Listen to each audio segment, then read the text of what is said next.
એક જણો શનિવારે ફૂલ થઈ ગયો. બોલો, આ શનિવાર છે ને, આજ શનિવાર છે ને હનુમાનજી આવી ગયા. મારા હનુમાન ચાલીસા બોલાઈ ગઈ.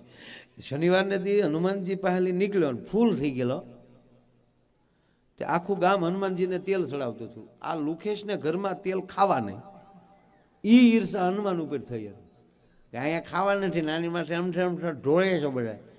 ગામડાને કીધું નીકળાય હાલો સટકાળા. ગામના કે તને પોકે હનુમાન, અમારે શું કામ? તો ગામના વૈયા ગયા. પછી પૂજારી બે ત્રણ બીજા બેઠેલા એને કીધું નીકળો હાલો બાપુ, જય સિયારામ કરવા. હા બાપા આ નીકળ્યા. પછી તો હનુમાનની બે વજ્યા. તો હનુમાનજી આમ જ બેઠેલા ગદા લઈને, અને ઓલો એની સામું મંડાણ. ઓળખાણ પડે જાણે કેમ લંકામાં ભેગા